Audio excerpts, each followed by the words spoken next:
Baba i Ilarias Sulës rrëfen muajt e vështirë pas humbjes së të bijës. Rutina jonë është nga varrezat në shtëpi.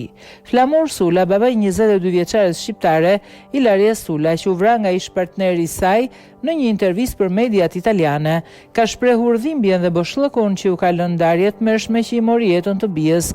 Baba i Ilarias shprehu si trishtimin që familja e tij nuk do të mundet ta kalojnë dhe njëkohësisht tha se është i vendosur të shkojë deri në fund ngjarjes për të kërkuar drejtësi për të bijën.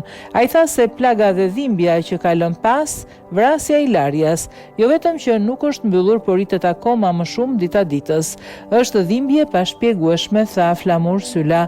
Sa kaq, i bëri gjithashtu thirrje qeverisë italiane të reagojnë ndaj këtyre rasteve makabër të dhunës ndaj femrave, pasi sipas tij është një fenomen që po shpeshtohet dita ditës. Rasti i Ilarias nuk është i vetmi i tillë në muajt e fundit, pasi të njëjtën fat pati dhe 22 vjeçaria Martina, e cila u vra gjithashtu nga ish-partneri i saj. Një tjetër herë, një vajzë është vrarë nga ish-partneri. Si u ndihet kur e mësuat këtë? Flamur Sula, që kur Ilaria u vra, mezi ndez televizorin, nuk lexoi gazeta, nuk më intereson shumë ajo që ndodh, por kur mësova çfarë kishte ndodhur në Napoli, u ndjeva keq, ishte si të përjetoja gjithçka përsëri. Me cilën të drejtë të vret dikush një vajzë si bia ime apo si Martina, edhe ish i dashur i Martinas mori pjesë në kërkime duke simuluar shqetësim. Kjo më jep rënqethje, nuk mund ta kuptoj si mund të ketë kaq ftohtësi, kaq egërsi, si mund të jetë kaq të aftë të gënjejnë. Vajzat vriten për asgjë dhe kjo ndodh vazhdimisht. A mendoni se mund të bëhej diçka për ta ndaluar këtë? Flamur Sula, qeveria duhet bëj diçka, të marrë masa të forta. Nuk e di çfarë lexojnë apo studiojnë këta djem, por duket se diçka nuk shkon, diçka mungon. Ne mendoni vetëm të punonim, të ndërtonim një jetë. Sot ka vetëm frikë. A keni pasur ndonjëherë frikë për Ilarian?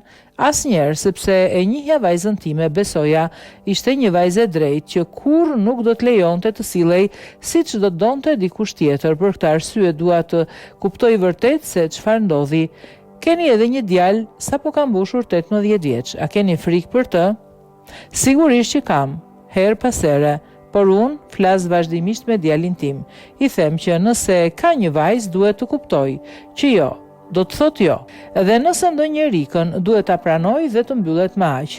Ne kaluam dhe po kalojmë përmes gjithë kësaj. Është një mangth që nuk do t'ja dëshiroja askujt.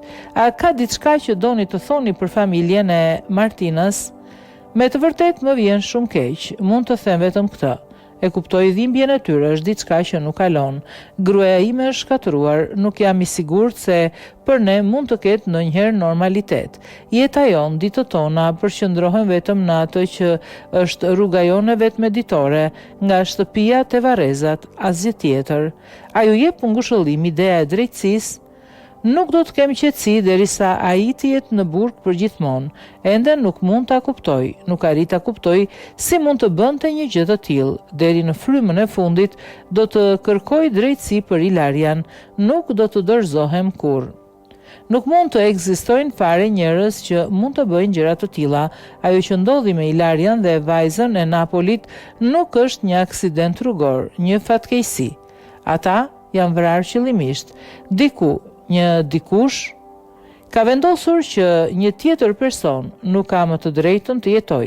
Kjo nuk mund dhe nuk duhet jetë e pranueshme.